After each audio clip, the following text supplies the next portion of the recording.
Snow fell in slow, aching silence, blanketing the endless frontier in white. Emma Whitford clutched her shawl tighter around her shoulders, though it did little to keep the bitter wind from clawing at her skin. The wagon that had carried her rattled away into the dusk, without so much as a backward glance, the driver muttering about wrong directions, and not enough daylight to linger. She had stepped down in her thin shoes, wedding dress trailing like a ghost against the frozen ground, and now she stood utterly alone, her breath trembling in the air like smoke from a dying fire. She turned toward the cabin that loomed at the edge of the pines, its chimney puffing a thin ribbon of smoke. It was not Jonas Pike's place, she knew that much. Jonas's ranch had been described to her in letters. Broad fences, cattle lowing, barns painted red against the prairie sky. This was nothing but a rough-hewn dwelling pressed into the snow, its roof bent with years of storms, its door marked by weather and scars. Her heart pounded as though it meant to flee before her feet could. The door opened before she had the courage to knock. A figure filled the frame, lit from behind by amber firelight. He was massive, taller than any man she had ever seen, shoulders like carved stone, chest bare despite the biting cold, the sheen of fire warming the bronze of his skin. A buffalo hide draped across him, but it did not soften his presence. His face was strong, marked with the gravity of someone who had endured storms harsher than weather. Dark eyes caught hers, steady, unblinking. Emma's throat closed. Words failed. She wanted to demand the wagon return, to insist she had been brought here in error. Instead, she managed only a broken whisper. I shouldn't be here. The man stepped aside with deliberate calm, his deep voice carrying across the snow like the hush of pine branches in winter. Don't be afraid. You are safe with me. The words seemed impossible, so gentle from a man who could crush stone with his fists. She stared, trembling. Snow clung to her lashes, and the hem of her white dress was already soaked and gray with slush. Yet his gaze did not carry judgment, only a quiet assurance, as if safety were a thing he could simply grant by will. Hesitating, she stepped inside. Warmth wrapped around her at once, the scent of pine smoke and boiled coffee filling her senses. The cabin was spare but clean. A small fire crackled in a stone hearth. A wooden table bore a single cup and a carved figure of a bird unfinished, its wings still rough. She set her bundle of belongings, pitifully small, by the door and clutched her shawl to her chest as though it were armor. The man closed the door against the storm and turned. In the shifting light his scars were visible. Pale ridges across his shoulder and down one arm, a history of wounds that spoke of battles she dared not imagine. He did not ask her name. He did not ask why she was here. He simply moved to the hearth, lifted the kettle, and poured steaming water into a tin cup. He set it on the table and gestured for her to sit. Emma's knees weakened.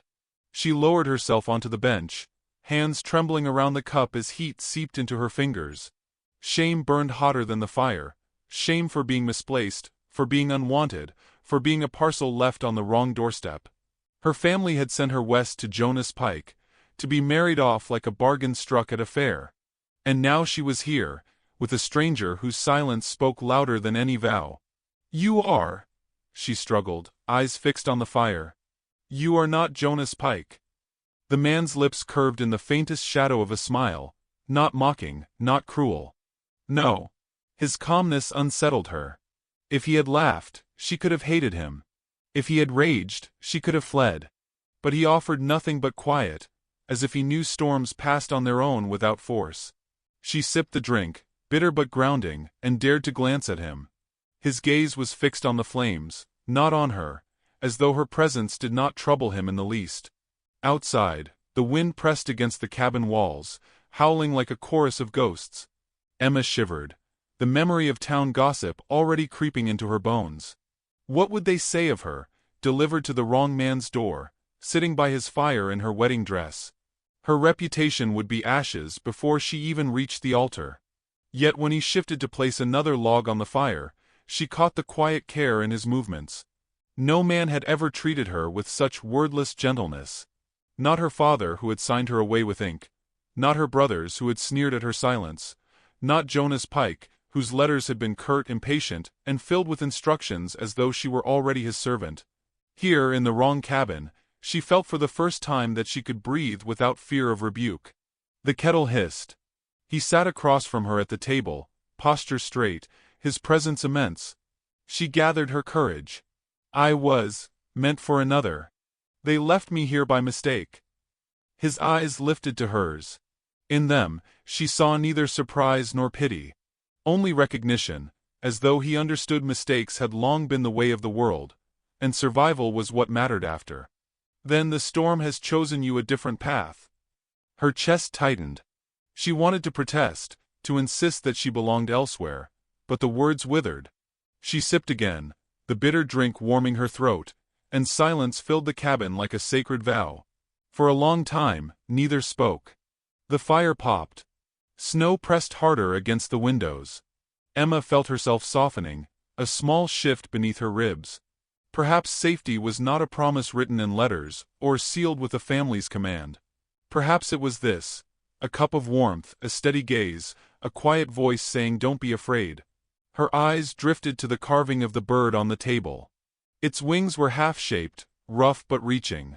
She wondered if he meant to free it or keep it still. The storm outside deepened, rattling the roof. The kettle hissed low, and the shadows grew longer on the walls. Emma tightened her shawl, staring into the flames, her mind a tumble of shame and yearning. She rose, meaning to look out the window, to remind herself that beyond this wrong place lay the life she was supposed to claim. Frost rimed the glass. She pressed her palm against it, leaving a print that quickly faded. Out there, the road vanished into white.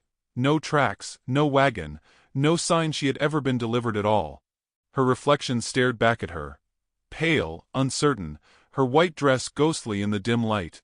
Behind her in the glass, his towering figure stood by the fire, silent, steady. Her breath caught. For the first time, she wondered if she had not been misplaced, but delivered. The snow howled louder, carrying with it the echo of distant hooves. Someone was coming through the storm. The storm eased by morning, leaving the world hushed and buried in white. Smoke curled from the cabin's chimney, rising into a sky that glowed pale with the promise of day.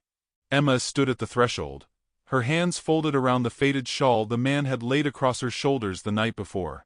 The weight of it was light, yet it anchored her against the trembling inside her.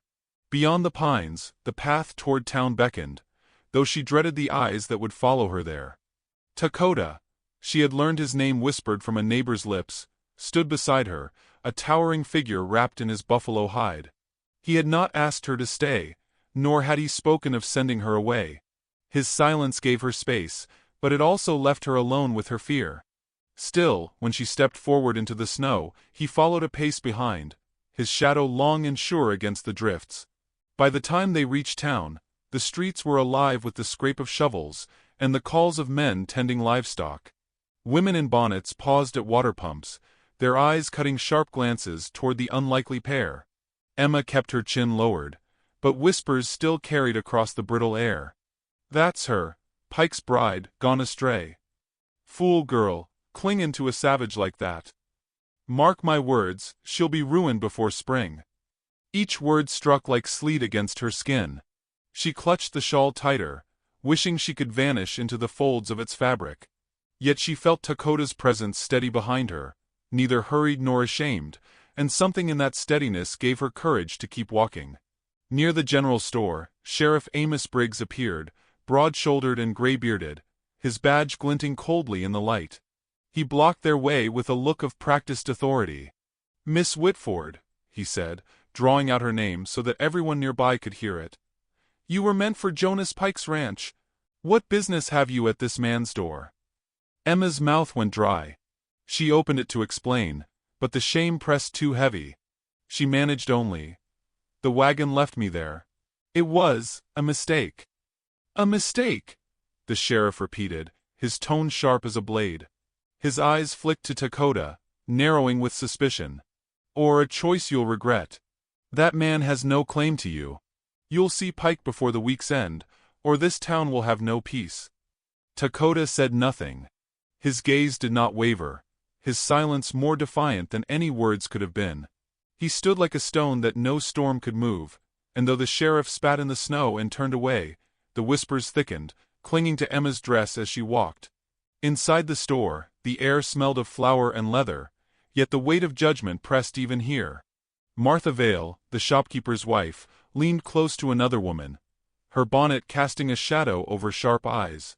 "Poor thing. She doesn't know better," Martha murmured loudly enough for Emma to hear. "But once a woman shares fire with a man like that, she's marked forever." Emma's cheeks burned. She pretended to study bolts of fabric, her fingers trembling on the rough cloth. She longed for invisibility, but Jonas Pike entered just then, tall in his dark coat, boots polished, his smirk curling as he spotted her. "Well," Jonas drawled. "The dove finally finds her way out of the woods. Didn't expect you'd have the sense to leave your host." His glance toward Dakota was sharp, mocking. "I trust you enjoyed the welcome he gave?" Emma's breath caught, shame and anger colliding in her chest. Before she could answer, Dakota stepped closer, his shadow falling across her shoulder. He did not touch her, but the space between them filled with a quiet warning. Jonas's smirk faltered. The store grew silent, tension crackling like fire on dry brush. Emma forced herself to speak, her voice soft but steady. "I am not your dove, Mr. Pike. I belong to no man." Jonas's eyes hardened, but he said nothing more, only tipped his hat with false politeness before turning away. The whispers resumed as soon as the door closed behind him, sharper than before. Dakota moved to the counter, laying down coins for a simple item. A shawl of faded wool, trimmed with beads. He lifted it with reverence, then draped it over Emma's shoulders with a care that felt like ceremony. No words, no claim, only dignity. The warmth of it seeped deeper than the fabric could reach, a small act of grace against the sting of the town's scorn. When they stepped outside, the air had turned brittle with afternoon cold. Emma's heart pounded, but beneath the shame was a flicker of something new, a fragile ember of defiance, sparked by the steadiness of the man beside her. She had not chosen him, not yet, but neither had she been chosen by anyone else. Here, in the wrong place, she had been given more kindness than she had ever been promised. They walked back in silence, the crunch of snow beneath their boots the only sound. Emma's mind churned with questions she dared not voice. Did he feel the weight of the whispers? Did he see her as a burden, or something else entirely? The shawl's fringe brushed against her hand, each bead a reminder of the moment he had placed it there. As the cabin came into view, Emma paused, staring at the smoke curling from its chimney. It was no grand ranch, no promised home, yet it had sheltered her when the world cast her aside. Behind her, Dakota waited, silent as ever, but his presence was no less powerful for its quiet. She lifted her chin, just enough to see the pines swaying against the pale sky. The town's judgment would not vanish. It would follow her, perhaps for years. But as she touched the beads of the shawl, she realized that dignity was not given by others' approval. It was born in small mercies, in the steady protection of someone who asked nothing in return. Her breath lingered in the cold air. She turned toward the cabin, taking the first step across the snow-packed ground. But as she reached the door, a sound broke the silence behind her. The faint echo of hooves, nearer than before, carrying with them the promise that town gossip was not done with her yet. Snow fell again that evening, heavier than before, smothering the horizon in silence. The cabin walls creaked against the wind, and the pines groaned under the weight of white. Emma sat near the fire, her hands busy with needle and thread, though the fabric trembled in her grip. Each stitch was uneven, yet she forced herself to mend the torn blanket that lay across her lap. Survival, she told herself, was found in small, useful tasks. Dakota moved in and out of the circle of light, his broad figure bending to stack wood, then vanishing into the shadows as he stepped outside to split more. Each swing of the axe cracked through the storm like a heartbeat. When he returned, snow clung to his hair and shoulders, melting into rivulets against his bronze skin. He set the logs beside the hearth without a word, the firelight catching on the pale scars that laced his arm. Emma's gaze lingered on those scars, tracing them like an unspoken map of pain. She wondered what battles had left them, what cruelties the world had carved into him. Yet he carried them without shame, as though they were as natural as the winter sky. When his eyes met hers across the fire, she quickly lowered her gaze, heat rising in her cheeks. The hours stretched long. Outside, the storm howled. Inside, only the fire crackled. Emma tried to recall the letters she had received from Jonas Pike, the man she was supposed to marry. They had been curt, practical, filled with instructions about livestock and chores, nothing of tenderness. She compared them to this silence, which somehow felt fuller than words. At last, she spoke, her voice soft, meant only for the space between them. My family sent me here because they were done with me. A daughter costs too much to keep. A wife at least might feed herself. She paused, the bitterness sharp on her tongue. They thought Jonas Pike would take me. But even that was too much to ask, it seems. Dakota stirred the fire with an iron poker, sparks leaping upward. He did not look at her when he answered, but his voice was steady, deep as the earth. The snow covers all wounds. But spring remembers. Emma frowned, unsure whether he meant it as comfort or warning. Yet the words settled inside her, slow as embers sinking into ash. She bent her head to her sewing, but her hands stilled. The truth of it ached. She had been abandoned, misplaced, spoken of as though she were cargo. Yet here was a man who did not claim her, and did not discard her either. Later, when she rose to pour water from the kettle, her hand brushed his as he reached to steady the cup. The touch was brief, accidental, but it startled her. Warmth against the cold of her skin, strength without force. She drew back quickly, but the memory of it lingered like fire. Dakota returned to his carving at the table, the half-formed bird still taking shape under his knife. His movements were patient, each cut deliberate, as if time itself would bend to his will. Emma watched him from the hearth, wondering if he carved the bird to set it free, or to keep it tethered to wood forever. The question felt too large to voice. Night deepened. The storm beat harder against the shutters, rattling them like restless hands. Emma lay beneath the mended blanket, staring at the roof beams. Sleep would not come. She thought of the whispers in town, the sheriff's hard eyes, Jonas Pike's mocking smile. Shame pressed at her chest until she could hardly breathe. And yet, over the storm's roar, she heard the steady rhythm of Dakota's knife against wood. It was a sound both harsh and gentle, shaping silence into something enduring. She turned her head and saw him still seated at the table, shoulders bent in concentration, the firelight burnishing his scarred skin. Something shifted in her then, subtle but undeniable. She realized she did not fear him. She feared the town, the gossip, the cruel tongues that would mark her ruined. But not him. With him in this wrong cabin, she felt seen in a way that startled her. Seen not as a burden, not as a transaction, but simply as she was, a soul trying to endure. She closed her eyes, whispering into the darkness. I am not unwanted. The words were fragile, but once spoken, they rooted inside her like a seed. The storm raged through the night, but morning came with a brittle calm. The snow lay deep, blinding in the pale sun. Dakota stepped outside to tend to the woodpile, his breath fogging the air. Emma watched from the doorway, the shawl still around her shoulders, the beaded fringe brushing her fingers. His movements were quiet, measured, each act of labor a vow without language. She thought of the preacher in town, of the way his eyes had flicked toward her, but his lips had remained sealed. No man had spoken for her there. But here, this man's silence spoke more than sermons. When Dakota returned, setting his axe aside, their eyes met. She wanted to thank him, for the shawl, for the fire, for the dignity he gave without demand. But her voice caught, tangled between gratitude and shame. Instead, she only nodded, a small gesture, and saw his answering nod mirror hers. That evening, as twilight settled, she dared to sit at the table across from him. He placed the carving of the bird between them. Its wings were nearly finished now, poised as if ready to lift. She touched it lightly, her fingertip tracing the grain. Why a bird? She asked. His eyes softened, though his answer came with the weight of old memory. Because even in snow, it dreams of sky. Her breath stilled.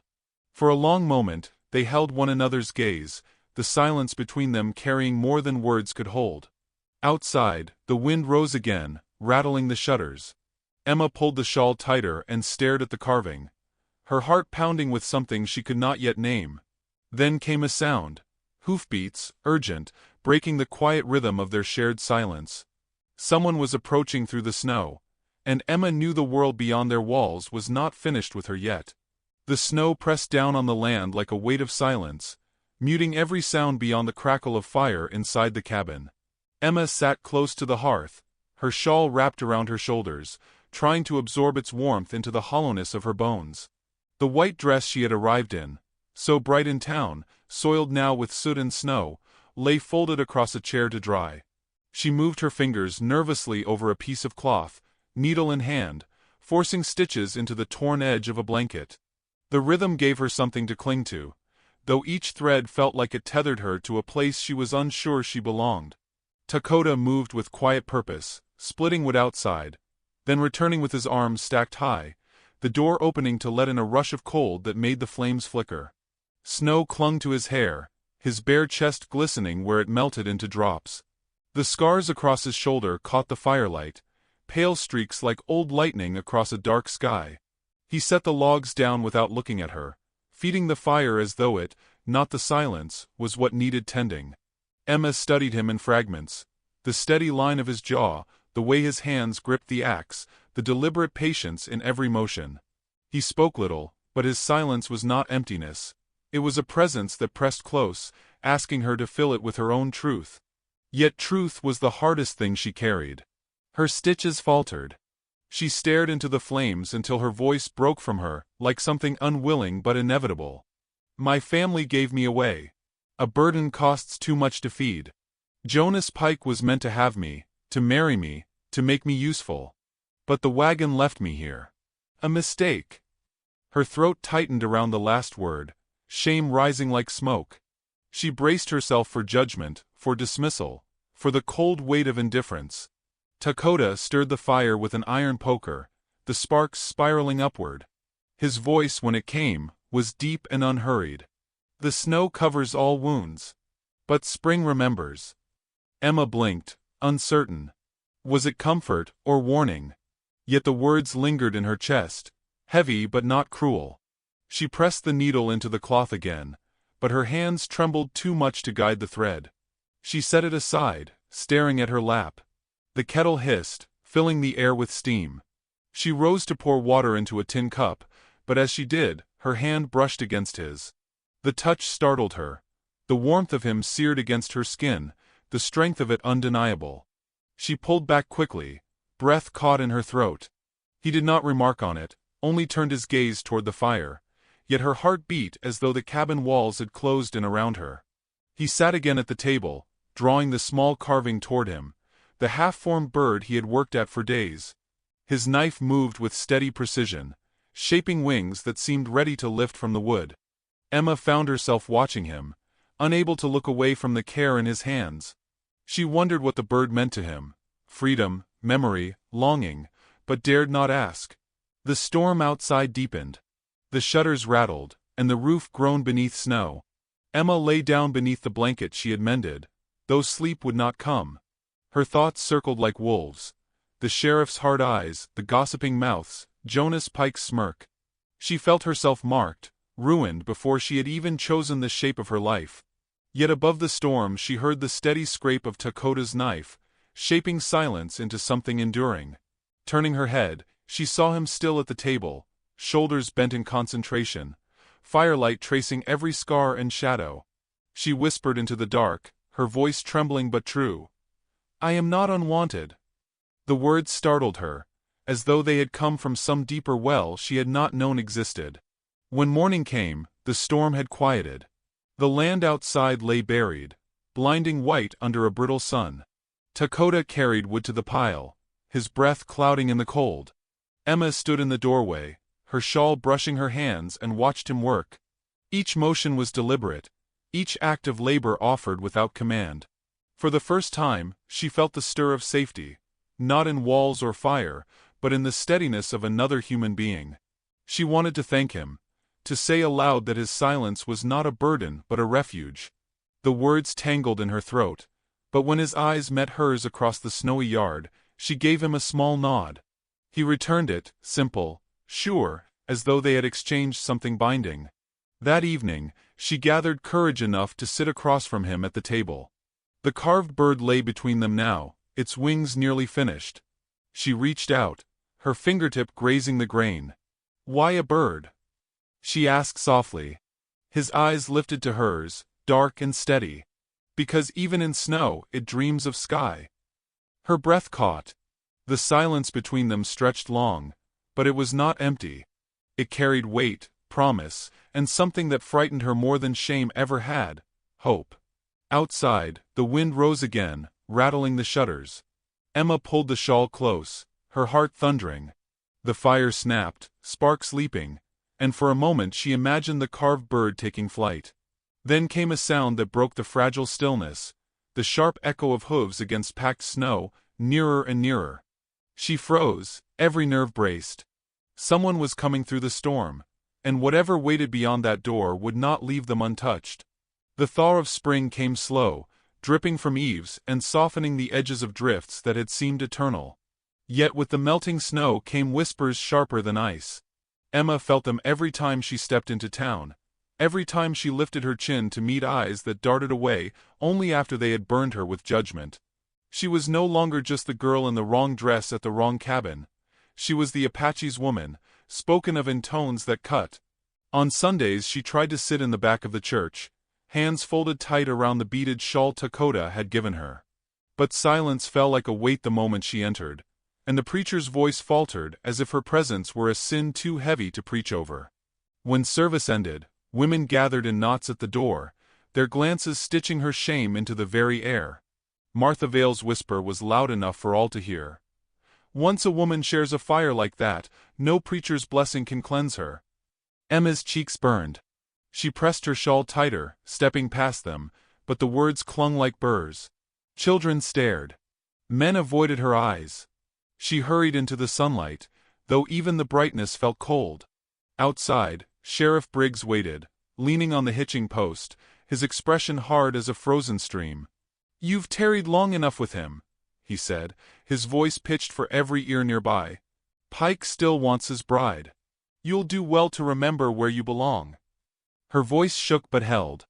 "I do not belong to Jonas Pike." A murmur rippled through the crowd. Briggs's jaw tightened.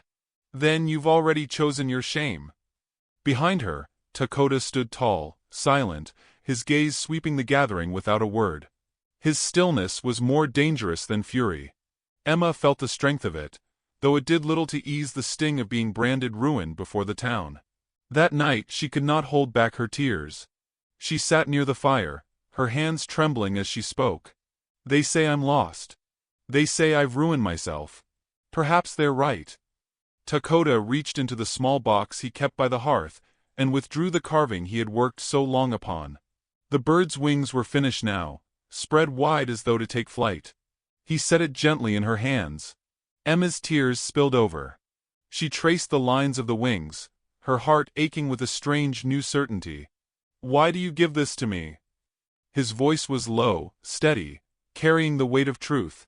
"Because you stay." The words sank into her like roots, anchoring her against the storm of others' scorn. For the first time she realized the choice had been hers all along. Not the town's, not Pike's, not her family's. Her breath shuddered as she held the bird close, the firelight glinting off its wings. The days that followed deepened her resolve. She tended the cabin as if it were hers, mending curtains, sweeping floors, learning the rhythm of his silence. They did not speak of belonging, yet every shared glance, every small act of care, drew her nearer to believing she was no mistake, no burden. But gossip sharpened into threat. One evening word reached them through a passing rider. Men were gathering, stirred by Briggs, determined to drag Emma from Dakota's door. They spoke of law, of purity, of protecting their town. But beneath it all was fear. Fear of what dignity might rise if she chose a life outside their judgment. That night, Emma sat by the fire, the carved bird resting on her lap. "If they come," she whispered, "they'll not only take me, they'll take your life too." Dakota met her gaze, calm as ever, though his eyes burned like coals. "Then they will see a storm." Emma's breath caught, not in fear but in awe. She realized then that silence was not weakness. It was power held back, waiting for the moment it must be revealed. She touched the bird again, her fingers trembling. For so long she had believed her life to be something others carried, passed from hand to hand without her say. But here in this wrong cabin, she had chosen to remain. Her shame was no longer a chain, it was a fire, burning away the falsehood of who she had been told to be. Still, the fear remained. She dreamed of torches in the night, of voices calling her name like a sentence. The weight of their scorn pressed heavy, yet under it pulsed something steadier, a dignity she had not known she possessed. The wind rose that night, rattling the shutters.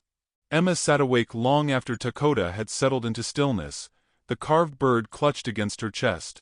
She felt the shift within her, fragile yet fierce. Whatever judgment came, she would not walk to it bowed. And then, the sound she had dreaded. Hoofbeats breaking through the dark. Voices followed, harsh and rising. The glow of fire flickered against the window, torches cutting through the snow. Emma stood, her white dress catching the light of the flames, her heart racing. She turned toward the door, every muscle trembling yet unyielding.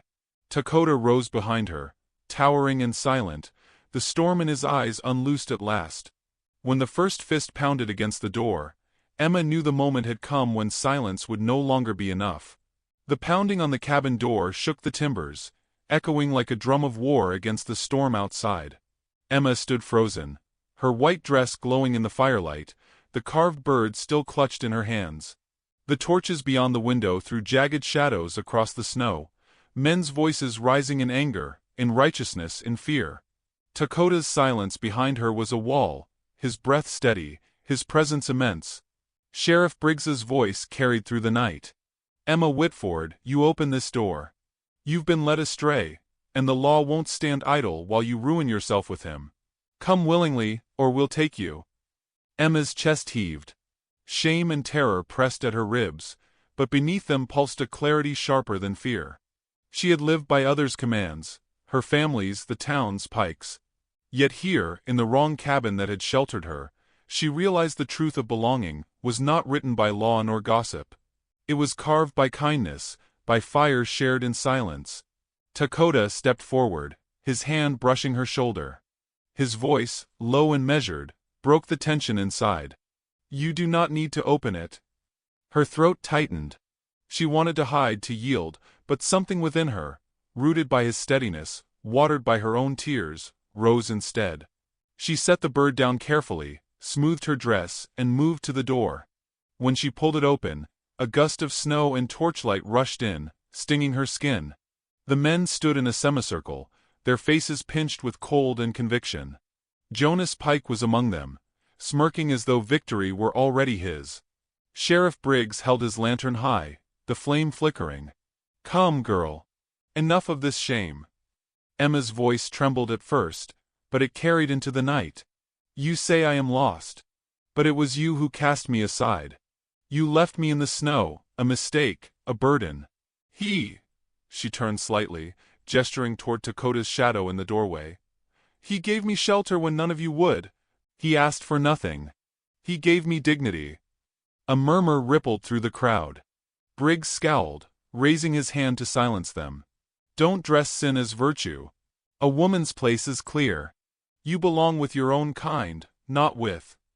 Dakota stepped into the doorway, the torchlight striking the scars on his chest, his height towering above them. He did not speak, but his silence pressed heavier than Briggs's words. The men shifted uneasily, torches lowering, though Jonas sneered and spat into the snow. She's mine by right, Jonas said, voice sharp. Her family promised her. She's no free bird to fly where she pleases. Emma's breath caught, the insult slicing, but she did not falter. She took a step into the snow, her bare feet sinking, the cold biting her skin. I am no man's property, she declared. Not yours, not the sheriff's, not the town's. I am here because I chose to stay. Jonas lunged forward, rage overtaking his smirk. He reached for her arm, but before he could lay hold, Dakota moved. He descended the steps with the force of thunder, his hand seizing Jonas's wrist, twisting it back until the rancher cried out and fell to his knees in the snow. Gasps rose from the men, but none stepped forward. The storm whipped around them, snow stinging, torches guttering. Dakota could have ended Jonas then, broken him like dry wood, but instead he released him, letting him crumple in the snow, humiliated but alive. The restraint was more terrifying than violence, for it showed power without cruelty. Emma turned, her voice rising over the wind, clear and resolute. "You call me ruined. But I say I am found. He gave me safety when you would have let me freeze. And I will not leave." The preacher, who had stood at the edge of the gathering, silent until now, stepped forward. His face was grave, but his voice carried conviction. "If she has chosen, then let no man call it sin. A vow is not only words before a congregation, it is the life lived beside another, in fire and storm." The sheriff bristled, but the torches wavered, and the men's certainty faltered. The storm pressed harder, snow swirling between them, as though the night itself conspired to scatter their judgment. Emma reached back, her hand finding Dakota's. His fingers curled around hers, warm despite the cold, anchoring her against the gale. She lifted her chin, her voice a vow. "I will walk beside him. This is my choice." For a moment, the world stilled. The firelight flickered against her white dress, the storm wrapped them in its roar, and in that silence dignity stood taller than fear. The preacher bowed his head, murmuring words of blessing, though the storm swallowed them. Still, they rang true in Emma's chest. The men lowered their torches one by one, some muttering, some shaking their heads, but none dared strike. Jonas staggered back, humiliated, his pride broken. Sheriff Briggs spat into the snow, but even his authority could not withstand the weight of Emma's defiance joined with Dakota's silence. Slowly the crowd dissolved, the storm carrying them away like shadows swallowed by night. Emma and Dakota stood together in the snow, their hands still joined. The fire from the torches smoldered out, leaving only the glow of the cabin behind them and the endless white ahead. Emma turned to him, her breath trembling in the cold, but her eyes steady. She saw in him not only shelter, not only safety, but a mirror of her own transformation. Two lives carved by rejection, now bound by choice. The storm swirled around them, wild and merciless, yet within its fury a strange peace settled. She leaned closer, her voice soft but unyielding. "We will make our home here, no matter what storms rise." Dakota's silence was its own vow, but his hand tightened around hers, and she felt the truth of it anchor her soul. The snow thickened, wrapping the world in white. Above the roar of the wind, Emma thought she heard the beating of wings, the dream of sky carried in the heart of a bird carved by patient hands. And when they stepped back into the cabin, fire waiting, the carved bird resting on the table seemed almost ready to fly, as though it too had witnessed the storm and chosen to endure.